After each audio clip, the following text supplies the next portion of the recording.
which of the said faction decision carries the will and wish of the political party. In the case of Shiv Sena political party, will of the majority leaders in the 2018 leadership structure cannot be said to be synonymous with the will of the political party. In view of the findings recorded in the preceding paragraph, I hold that the 2018 leadership structure read with the SS Constitution does not provide any reliable answer to the question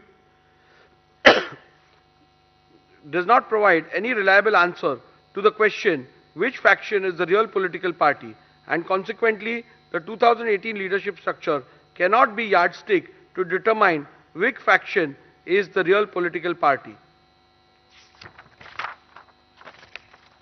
With regards to the legislative majority, I am not going to spend much time because that question is rather clear.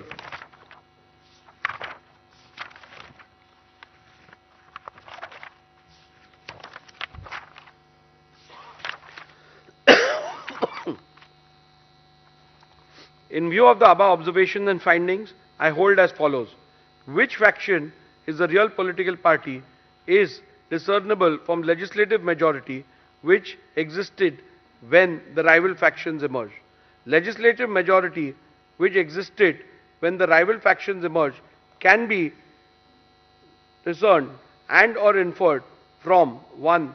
The Shinde faction resolution dated 21st June 2022 and 23rd June 2022 available on record of the Legislature Secretariat, and the admitted position which can be inferred from the initiation of petitions against 38 legislators of Shinde faction by the UBT faction.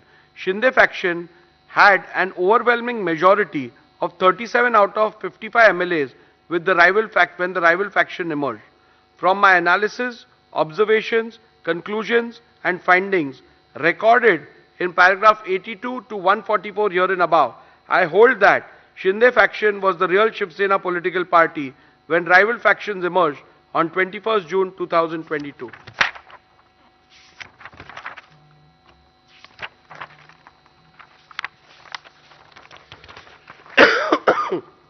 शिंदेंचा गट हीच खरी शिवसेना असल्याचा निकाल नार्वेकर यांनी दिलेला आहे. My findings that the Shinde faction was the real political party when the rival faction emerged, and that Shri Sunil Prabhu ceased to be the duly authorized whip from 21st June 2022.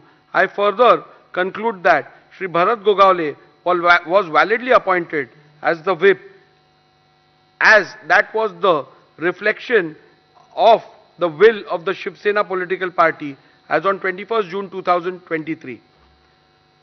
Following are the final conclusions, which is again a summary.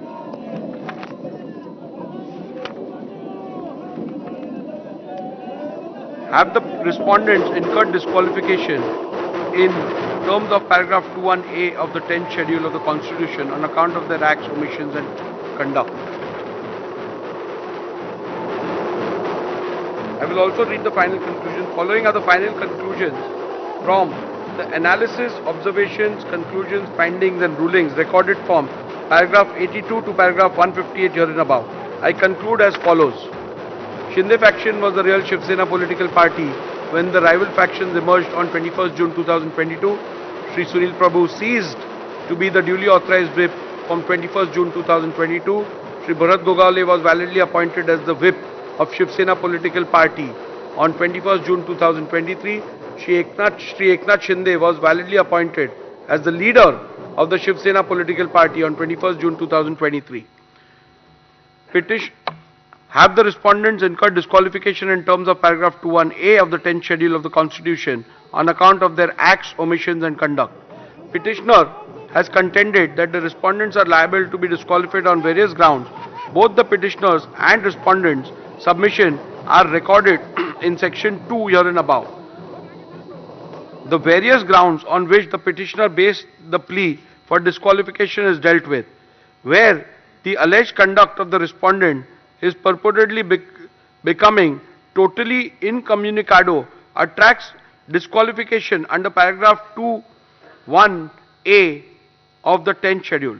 Whether the alleged conduct of the respondents in purportedly becoming totally incommunicado attracts disqualification under paragraph 2, subclause 1, subclause A of the 10th schedule. The first ground on which the petitioner sought disqualification of the respondents is that the respondents became incommunicado. The submission cannot be accepted and the respondents cannot be held to be disqualified on this ground for the following reasons. The ground is a mere allegation, and apart from mere assertion that the respondents have gone incommunicado, the petitioner has not put forth any evidence or material to substantiate it. For instance, the petitioner has not provided any material about who was sought to be contacted and by whom, when such an attempt was made, etc.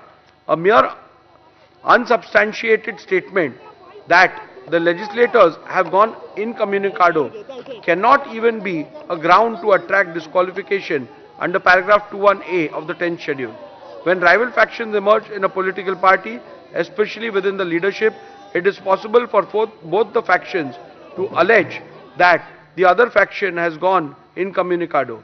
In such a circumstance, especially in the light of the law laid down by the apex court in Subhash Desai Supra, it would not be correct to hold any faction to have incurred disqualification for going incommunicado without first determining which of the faction is the real political party, reflecting the will of the political party.